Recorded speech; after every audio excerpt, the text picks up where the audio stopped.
Nah, untuk 4 komentar terbaik dalam video ini nanti akan saya kirimkan merchandise souvenir dari BSSN ini teman-teman. Yang pertama adalah kaos. Ini bergambar Bapak Rubiono Kertopati, masih fresh ya, masih baru. Warnanya putih, kita akan kirimkan. Kemudian buku, 1 buku. Ya, ini bukunya. Kemudian ada straw, aluminium straw. Ini edisi spesial karena ada tulisannya Badan Sandi dan Cyber Negara. Ini ada aluminium straw dan juga 1 tumbler dengan tulisan Badan Sandi dan Cyber Negara. Jadi segera komen teman-teman.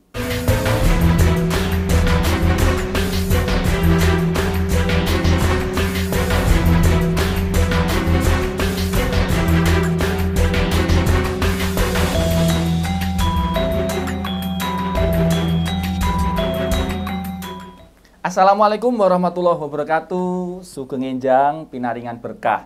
Alhamdulillahirrabbilalamin. Teman-teman, ketemu lagi di channel YouTube Ridwan Jogja. Gimana kabarnya? Semoga semuanya dalam kondisi yang sehat walafiat ya. Alhamdulillah, walaupun masih ada teman-teman saudara kita yang terpapar COVID, tetapi nilai atau jumlah pasien di berbagai kota di Indonesia alhamdulillah mengalami penurunan.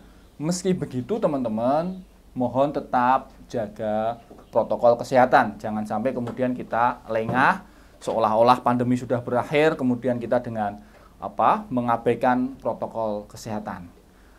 Tetap sehat ya. Yang penting itu sehat teman-teman hari ini. Oke, pagi ini saya akan membahas 1 buku. Ini buku baru. Judulnya adalah Offline to Online. 75 tahun Cyber dan Sandi Mengabdi.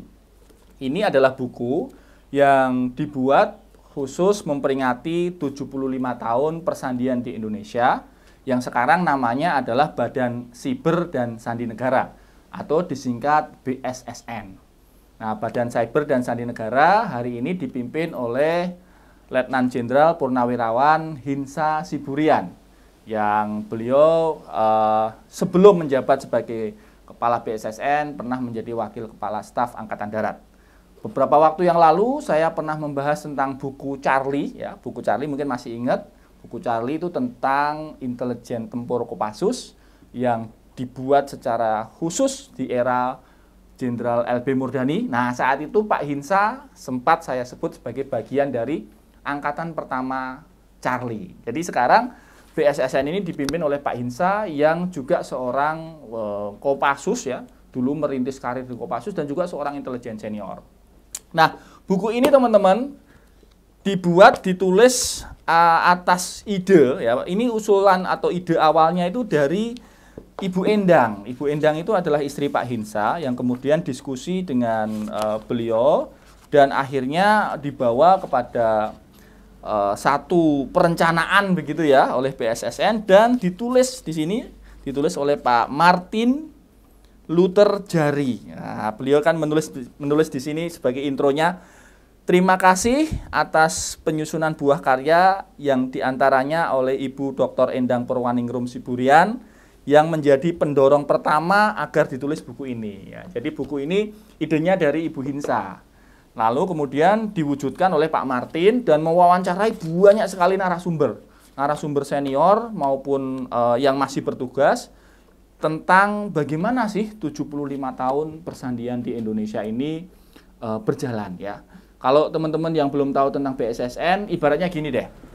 BSSN ini adalah satu lembaga, satu badan yang dia mengawasi semua lalu lintas penggunaan digital di Indonesia. Nah, apa bedanya dengan misalnya cybercrime Mabes Polri atau misalnya IT-nya Kominfo gitu atau misalnya cyber di BNPT. Jadi semuanya ada cybernya, tetapi BSSN ini bertanggung jawab kepada Bapak Presiden untuk memastikan semua infrastruktur digital, semua perangkat digital itu berjalan dengan baik di masing-masing kementerian dan lembaga. Jadi dia posisinya di atas nih. Nah, jadi mereka menyiapkan satu tim khusus ya, tim reaksi cepat di setiap kementerian. Kalau ada gangguan di bidang cyber, maka BSSN yang akan menangani, gitu. Semacam unit reaksi cepat gitulah di masing-masing kementerian, ada di setiap lembaga yang disiapkan oleh BSSN. Nah, kembali ke buku ini, Pak Martin dengan sangat baik menjelaskan mulai dari sejarah ya, mulai dari sejarah bagaimana persandian di Indonesia ini bermula. Bermula pada tanggal 4 April 1946, pada saat itu Menteri Pertahanan saat itu, Mr. Amir Syarifuddin Harahap, menugaskan Letnan Kolonel Dr. Rubiono Kertopati untuk menciptakan satu badan pemberitaan rahasia pemerintah Indonesia. Ya, nah, ini yang kemudian saat itu pangkatnya Letnan Kolonel dan disebutkan di situ namanya adalah Dinas Kode. Nah, untuk mewujudkan perintah itu, Pak Rubiono Kertopati ini membuat satu buku sandi yang disebut sebagai buku kode. Ya. Buku kode itu namanya buku kode C, itu ada jumlahnya 10.000 kata, teman-teman. 10.000 kata, dan uniknya adalah beliau menulis kodenya itu dengan tangannya sendiri. Bayangin tuh, 10.000 kode ditulis dengan tangannya sendiri, karena beliau ini menariknya adalah ambidextrous. Jadi Pak Dr. Rubiono itu ambidextrous, artinya apa? Beliau bisa menulis berbarengan antara tangan kanan dan tangan kiri. Dan hasilnya sama bagusnya. Subhanallah ya, keren banget. Ini satu kelebihan beliau, dan Pak Rubiono Kertopati ini juga menguasai 4 bahasa secara fluent, secara lancar. Jadi beliau di sini dituliskan dengan sangat baik bagaimana sejarahnya Dr. Rubiono ya, untuk mengawali Dinas Kode, mengawali bagaimana angkatan pertama dari persandian di Indonesia itu bekerja. Dan kalau kita lihat sejarahnya, mereka ini benar-benar berperan, teman-teman, terutama pada saat agresi militer Belanda kedua tahun 1948. Saat itu dunia luar seolah-olah nggak tahu bahwa tentara Republik itu masih ada. Ingat serangan umum 1 Maret, bagaimana Letkol Soeharto bersama Sri Sultan Ngarsodalem Hamengkubuwono IX menyusun satu serangan mendadak di tengah kota Yogyakarta pada subuh-subuh, menguasai Jogja selama 6 jam. Nah, berita bahwa tentara Republik Indonesia berhasil menguasai Yogyakarta itu bisa sampai ke PBB karena perannya teman-teman dari persandian, dari Dinas Kode di bawah pimpinan Letkol Rubiono Kertopati. Jadi berita itu kemudian dirilai dari Kota Baru Yogyakarta sampai ke stasiun Kalibawang, Dekso, kemudian sampai ke stasiun Pelayan di Gunung Kidul, sampai ke India sampai ke New York. Luar biasa. Bagaimana seorang Dr. Rubiono Kertopati menggawangi awal-awal persandian dibuat. Karena itu teman-teman, Pak Hinsa Siburian membuat semacam joglo di kantor BSSN yang baru, dan juga di sana ada patung Dr. Rubiono Kertopati. Kebetulan beberapa waktu yang lalu saya sempat nengok joglonya. Yuk kita simak.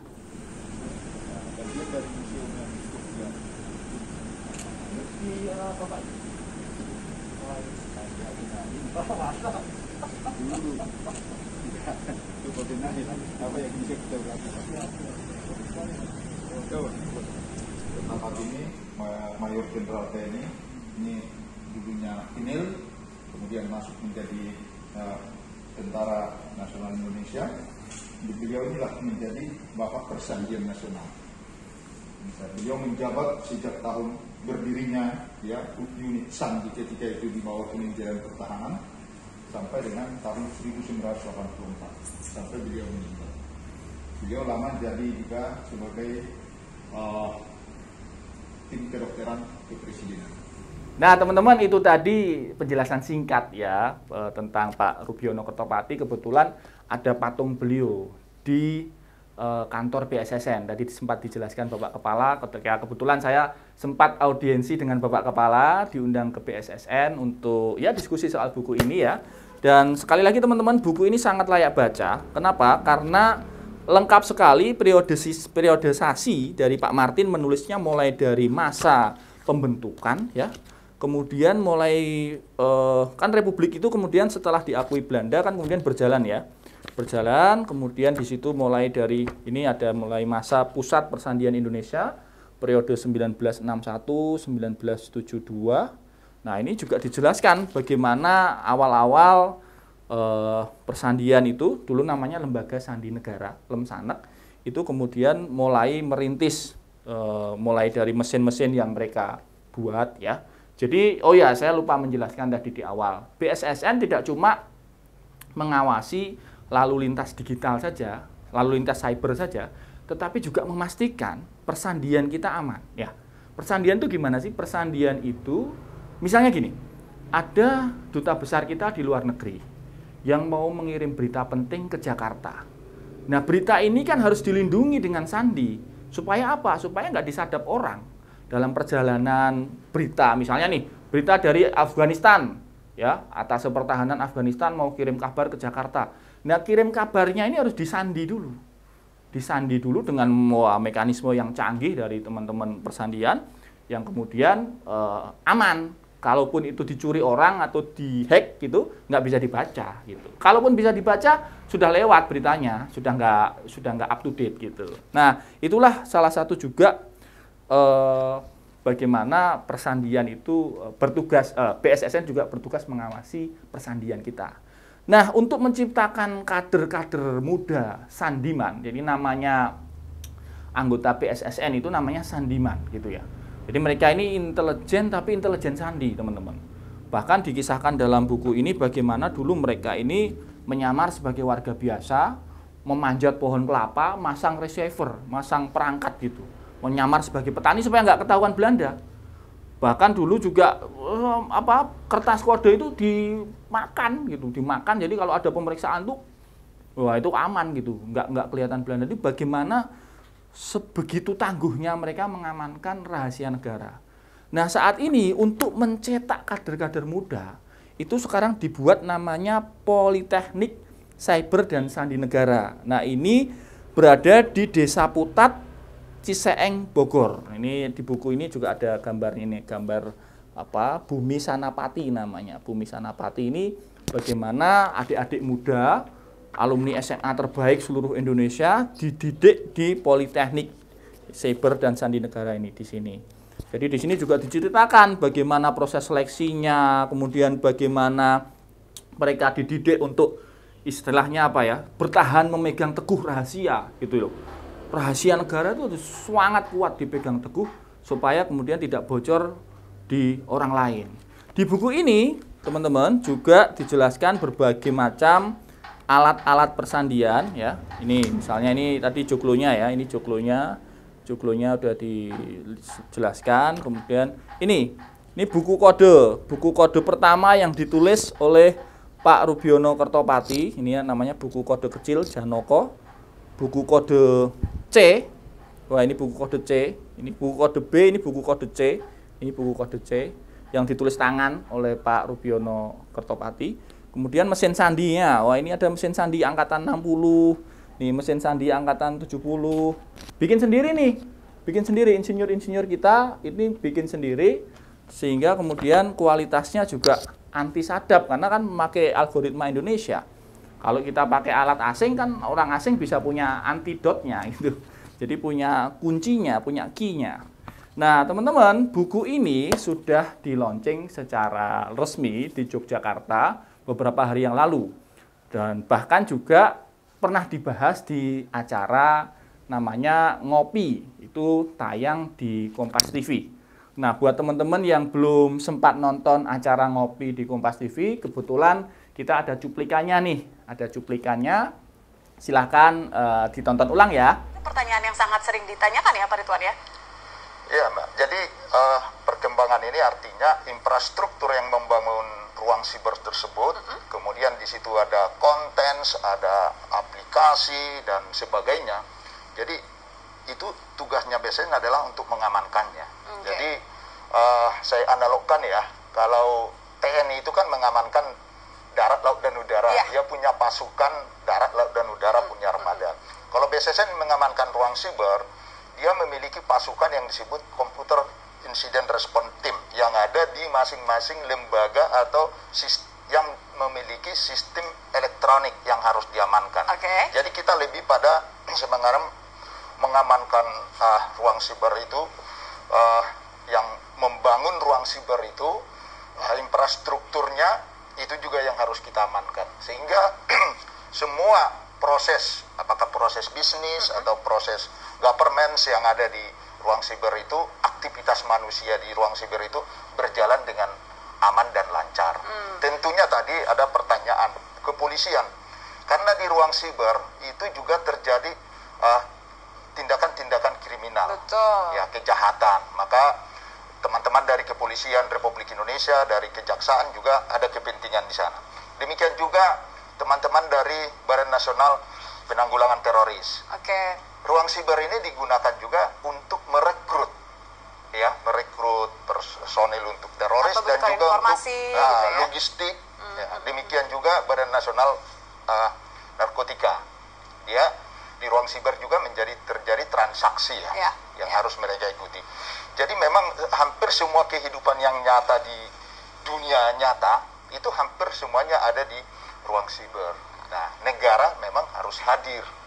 Ya, konstitusi kita kan mengamanatkan negara hadir, pemerintah hadir untuk melindungi segenap bangsa Indonesia, termasuk di ruang siber. Nah, ini kan artinya tanggung jawabnya kan besar sekali ya, Pak Ridwan, ya. Kalau kita lihat nih, ancamannya juga gede banget gitu. Kalau Pak Ridwan sendiri melihatnya bagaimana? Kita contoh saja yang kemarin waktu kebocoran data BPJS misalnya, semua orang kan bingung dan panik, terus bertanya kemana gitu kan pemerintah, apa yang bisa dilakukan pemerintah? Ini masuk ke BSSN dong berarti tantangannya. Iya, Mbak Nidia, kalau kita lihat terobosan ini kan sejak pemerintahan Bapak Presiden Jokowi ya. Iya, dengan adanya BSSN langsung begitu ya. Betul, karena sebelumnya ranah cyber sebagaimana dijelaskan Pak Hinsa tadi itu masih menjadi wewenang masing-masing sebelum ada BSSN. Jadi misalnya dulu Barreskrim mengamankan perangkat cybernya sendiri. Gitu. Kemudian BNPT juga yang sama. Nah, sekarang ini ada BSSN yang dia mempunyai kewenangan untuk menjaga selubung dunia maya ini nyaman buat semua orang. Semacam Bapak jagain semua anaknya itu ya? Iya, nyaman buat semua orang. Jadi dia ini di atas, kalau bayangan kita ini di atas organisasi-organisasi yang punya cyber. Ya, dan langsung kan, tidak dibawa kementerian. Betul, karena beliau kan melapor kepada Bapak Presiden. Sehingga kemudian di era Pak Jokowi ini membuktikan bahwa ranah cyber ini sangat strategis. Apalagi kalau kita bicara dengan tantangan dunia global. Urgent sekali. Hari ini kita nggak bisa lepas setiap hari 24 jam. Mbak Nitia kalau bangun tidur nyari apa? Nyari handphone sih, Pak. Nah, otomatis. Jadi kita 24 panik kalau misalnya nggak ada, Pak. Iya, 24 jam kita terhubung terus dengan dunia cyber. Masa nggak ada yang jagain? Nah, karena itu kemudian ada BSSN itu nilai strategisnya di situ. Dia lebih dari sekedar misalnya, mohon maaf, penjaga kabel gitu. Enggak gitu. Ini lebih pada selubung, selubung cyber Indonesia yang sangat-sangat strategis. Gitu. Jadi kalau tadi Pak Hisa sempat bilang, ini kan ada tidak hanya mengurusi hardware, tidak hanya mengurusi software, atau tidak hanya mengurusi SDM-nya, tapi semuanya dan terkoneksi dengan lembaga-lembaga yang memang sebenarnya mereka punya, karena butuh gitu ya. Mereka punya masing-masing badan untuk ya sesuai dengan kebutuhannya. Tapi semua itu terkoordinasi oleh BSSN gitu.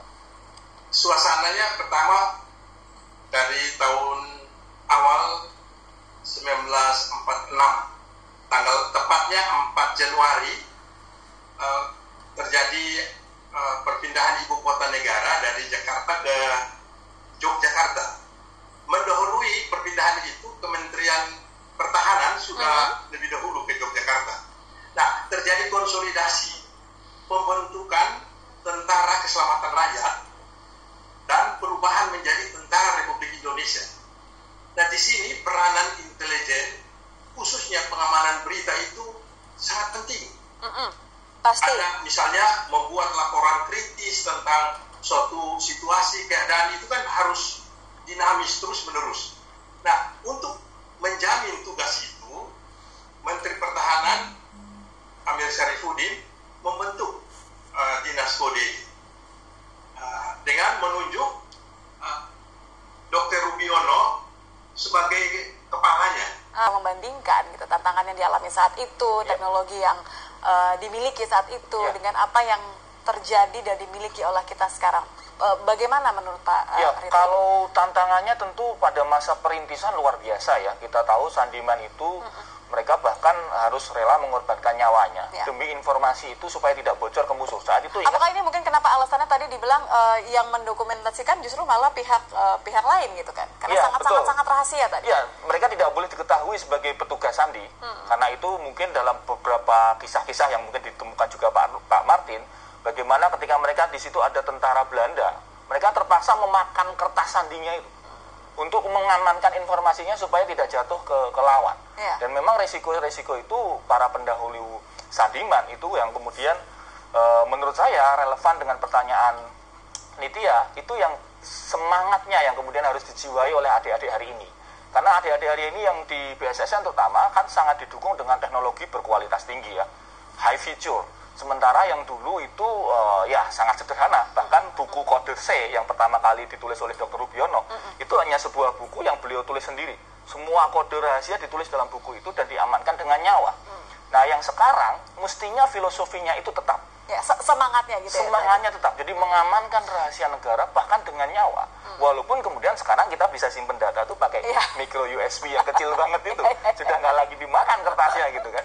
Tetapi filosofi jiwa itu yang saya kira tantangannya tetap sama di masa sekarang. Oke, berarti Satu orang saja dapat meruntuhkan satu negara. Ini dipegang erat oleh semua sandiman sampai sekarang. Bahkan setiap acara itu ditampilkan supaya kehilafan itu tidak terjadi. ya, tidak ada ruang bagi kesalahan karena ada nasib masyarakat dan negara ini dipertaruhkan gitu ya. Pak Ridwan, terakhir kalau begitu, refleksinya seperti apa? Tantangannya kan tentu berbeda. Tadi kita sudah bahas mengenai apa yang seharusnya dilakukan sekarang, ini harus masuk kurikulum dan lain-lain. Tapi apa kalau dibandingkan dengan perjalanan 75 tahun ini dan tantangan kita sekarang? Ya, 75 tahun BSSN tentu perubahannya sudah sangat bagus ya. Banyak hal yang sudah dilakukan termasuk di era Pak Joko Setiadi dan dilanjutkan Pak Hinsa Siburian dengan berbagai macam perangkat-perangkat baru. Tetapi tadi sampaikan Pak Martin bahwa ada kekhasan dari Dr. Rubiono yang harus selalu diingat. Menjadi jiwanya ya? Iya, menjadi jiwa bahwa siapapun Anda, sandiman, ditempatkan dimanapun. Kan ini sandiman juga ada di luar negeri loh, Nitya. Mereka berada di KBRI.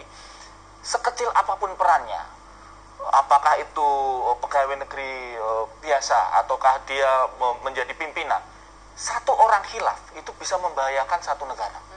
Jadi tanggung jawab ini tidak bisa dibebankan hanya misalnya pada Bapak Kepala, pada Pak Hinsa, tidak. Tetapi pada seluruh personil. Ibaratnya, kalau ibarat mobil itu nih ya, ini semua sekrop-sekrop kecil komponennya ini berpengaruh bagi masa depan cyber dan persandian Indonesia. Itulah kenapa adanya Politeknik ini untuk memastikan bahwa SDM mereka memiliki tidak hanya tadi ininya ya, semangatnya, jiwanya tadi, tapi juga mereka memang benar-benar memiliki kelas dengan standar internasional. Kita memiliki sumber daya yang terbaik, kurang lebih gitu ya Pak ya. Bisa dimulai sebenarnya karena semua orang sebenarnya bisa berpartisipasi paling tidak dengan mengetahui sejarahnya tadi, betul ya Pak ya? Ya. Dengan adanya buku ini sih Nitya berharap kita bisa lebih banyak lagi mengenal, mengingat, memahami, dan kemudian mengapresiasi gitu. Oke, kalau begitu Nitya boleh dong menerima satu buku pertama ini? Iya Mbak. Ini sebagai ini juga nih, sebagai tanda juga bahwa memang milenial, generasi Z, generasi Alpha, kita memang harus lebih banyak belajar juga soal sejarah gitu. Salah satunya adalah lewat buku ini. Iya Mbak. Terima kasih Pak. Offline to Online, 75 tahun siber dan sandi mengabdi menjadi salah satu bahan bacaan. Gak cuma itu ya kayaknya Pak ya. Kita akan bagi-bagi juga bukunya. Gimana caranya, bagaimana Anda bisa mendapatkannya, berapa banyak yang bisa mendapatkannya, caranya akan muncul nanti. Nah teman-teman, sudah nyimak ya tadi cuplikan waktu kita, saya dan Pak Kepala BSSN, Pak Letnan Jenderal Purnawirawan Hinsa Siburian, diskusi sekaligus meluncurkan buku ini ke publik ya.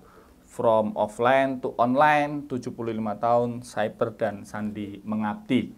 Nah, untuk 4 orang subscriber saya yang berkomentar apapun tentang video ini maupun tentang BSSN, mungkin teman-teman mau nanya apa sih sebenarnya pekerjaan sehari-hari BSSN itu atau sandiman itu bagaimana, atau nanya soal perekrutan di Politeknik gitu ya, atau nanya apapun lah yang terkait dengan topik kita hari ini tentang persandian, ini ada merchandise yang akan saya kirimkan ke teman-teman ya. Cuma mohon maaf nggak banyak ini, cuma 4 ya. Jadi hanya 4. Yang pertama ini kaos, teman-teman. Ini kaos baru. Kaos baru yang memang dibuat untuk merayakan buku ini ya. 75 tahun Cyber dan Sandi Mengabdi. Ini adalah ilustrasi gambarnya Pak Dr. Rubiono Kertopati. Ukurannya XL, teman-teman. Akan saya kirimkan. Kemudian buku, ya bukunya juga cuma 1 ini. Offline to online, ini akan saya kirimkan juga. Lalu 1 orang yang beruntung juga akan saya kirimkan straw khusus aluminium dengan tempat ada tulisannya Badan Cyber dan Sandi Negara ini saya kirimkan. Dan 1 lagi adalah tumbler ya, tumblernya juga ada tulisannya Badan Sandi dan Cyber Negara. So teman-teman, 4 orang dari komentar-komentar yang masuk di video ini akan saya pilih, dan kalau Anda beruntung akan dihubungi untuk kemudian kami kirimkan gratis sampai rumah masing-masing. Jadi tunggu apa lagi, segera ketik komentarnya. Jangan lupa taruh dulu jempolnya, pasang like-nya dulu supaya kemudian makin banyak orang-orang yang memahami tentang persandian di Indonesia. Oke, saya kira itu saja video kita kali ini tentang buku Offline to Online 75 tahun Cyber dan Sandi Mengabdi. Ini adalah tentang intelijen persandian. Sangat menarik buku ini dan semoga bermanfaat. Sekali lagi teman-teman, jaga kesehatan dan pastikan Anda mengikuti protokol yang sudah diatur oleh Kementerian Kesehatan. Misalnya kalau keluar rumah pakai double masker, jaga jarak dan jaga daya tahan tubuh Anda. Semoga semua yang nonton video ini dalam kondisi yang prima dan terus sehat dalam beraktivitas. Salam terbaik untuk orang-orang yang Anda sayangi. Matur nuwun. Salam intelijen.